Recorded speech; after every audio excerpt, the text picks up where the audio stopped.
ఆ ఇద్దరు నేతలు ఒకే తాను ముక్కలు. ఒకరు సిట్టింగ్ ఎమ్మెల్యే అయితే మరొకరు నియోజకవర్గ ఇన్ఛార్జ్. ఎన్నికలకు ముందు ఉమ్మడి ప్రత్యర్థిని ఓడించడానికి కలిసిన చేతులు ఇప్పుడు డిఫరెంట్ సౌండ్స్ ఇస్తున్నాయట.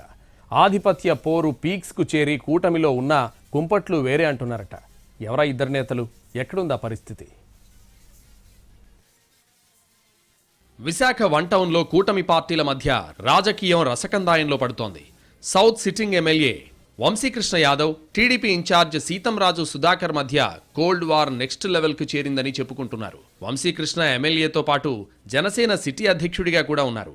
సీతంరాజు సుధాకర్ ఎన్టీఆర్ వైద్య సేవా ట్రస్ట్ ఎగ్జిక్యూటివ్ వైస్ చైర్మన్తో పాటు విశాఖ దక్షిణం టీడీపీ నియోజకవర్గ ఇన్ఛార్జ్ బాధ్యతలు నిర్వహిస్తున్నారు. పదవులు అధికారం వేరైనా నేతల పరపతి ఒక్కటే కావడంతో ఇద్దరి మధ్య ఆధిపత్య పోరు ఎక్కువైందనే చర్చ జరుగుతోంది. ఆ కారణంగానే నామినేటెడ్ పోస్టులు సహా నియోజకవర్గ స్థాయి పదవుల్లోనూ తమకు న్యాయం జరగడం లేదనే అసంతృప్తి రెండు పార్టీల ద్వితీయ శ్రేణి నాయకత్వంలో ఎక్కువైందట.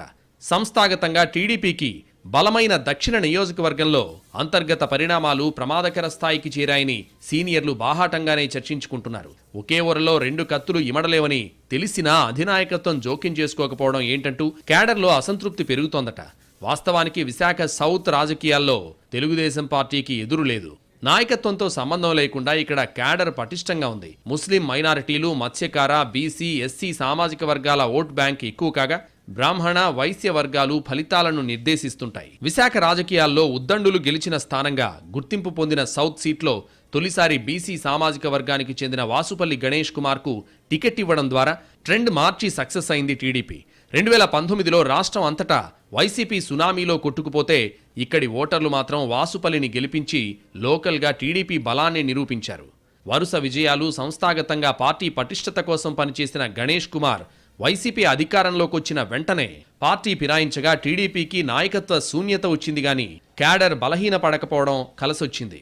2024 నాటికి కూటమి తరపున ఉమ్మడి అభ్యర్థిగా జనసేన నుంచి పోటీ చేసిన వంశీకృష్ణ యాదవ్ అనూహ్యమైన ఫలితం సాధించారు.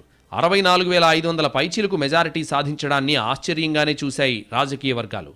ఈ విజయం వెనుక అభ్యర్థిగా వంశీ బలం, జనసేన ప్రభావం కంటే పార్టీ ఫిరాయించిన వాసుపల్లి గణేష్పై ఓటర్లలో కనిపించిన వ్యతిరేకత, టీడీపీ సమర్థ నాయకత్వం, పటిష్టమైన టీం వర్క్ ఉన్నాయన్నది స్థానిక అభిప్రాయం. ఎన్నికల్లో పోటీకి కొద్ది నెలల ముందు వరకు వైఎస్ఆర్ కాంగ్రెస్ పార్టీలో ఉన్నారు వంశీకృష్ణ యాదవ్. స్థానిక సంస్థల ఎమ్మెల్సీగా ఉంటూ పార్టీ ఫిరాయించి జనసేనలో చేరారు. 2 దశాబ్దాలకు పైగా రాజకీయాల్లో ఉన్న వంశీకృష్ణ మొదటి నుంచి విశాఖ తూర్పు నియోజకవర్గంలోనే పోటీ చేస్తూ వచ్చారు. 2 సార్లు ఎమ్మెల్యేగా బరిలో దిగిన ఓటమి తప్పలేదు. అయితే గత ఎన్నికల్లో నియోజకవర్గం మార్చి చేసిన ప్రయత్నం కూటమి పార్టీల కలయిక కారణంగా సక్సెస్ అయింది.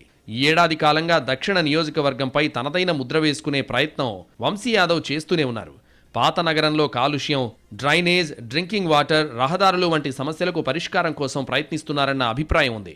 అదే సమయంలో జనసేన క్యాడర్కు తప్ప టీడీపీ నాయకులకు ఎమ్మెల్యే అందుబాటులో ఉండడం లేదన్న విమర్శలు సైతం పెరుగుతున్నాయి. ఇప్పుడు జనసేన బలోపేతం కోసం వైసీపీలో ఉన్న నాయకుల్ని ఎమ్మెల్యే ప్రోత్సహించడం టీడీపీ శ్రేణులకు నచ్చడం లేదట. అటు టీడీపీ ఇన్ఛార్జ్ సీతంరాజు సుధాకర్ నియోజకవర్గంలో బలపడేందుకు సర్వశక్తులు ఒడ్డుతున్నారు. ఎంపీ భరత్ వర్గీయుడిగా ముద్రపడటం, అధికార పార్టీ ఇన్ఛార్జ్ హోదాలో ఎమ్మెల్యేతో సమానంగా పనిచేసుకుపోతుండడం వంటి కారణాలు ఇద్దరి మధ్య ఆధిపత్య పోరుకు కారణమని తెలుస్తోంది. ఈ క్రమంలో దక్షిణ నియోజకవర్గంలో పట్టు పెంచుకునేందుకు ఇటు వంశీ, అటు సుధాకర్ పబ్లిక్ గ్రీవెన్స్ పేరుతో నిత్యం ప్రజల్లో ఉండేందుకు ప్రయత్నాలు ప్రారంభించారు. ఒక విధంగా ఇద్దరు నేతలు జనం సమస్యలపై పనిచేయడం సానుకూలమైనప్పటికీ రెండు పార్టీల క్యాడర్లో సంతృప్తి మాత్రం కనిపించడం లేదట.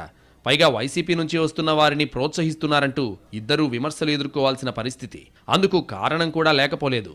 గత ఎన్నికల ముందు వరకు వంశీ, సీతంరాజు ఇద్దరు వైసీపీలోనే ఉన్నారు. అధికారంలోకి వచ్చిన తర్వాత ఆధిపత్యం ప్రదర్శించడానికే నేతలు ప్రాధాన్యత ఇస్తుండటంతో పరిస్థితి సంక్లిష్టంగా మారుతోందన్నది క్యాడర్ ఆవేదన.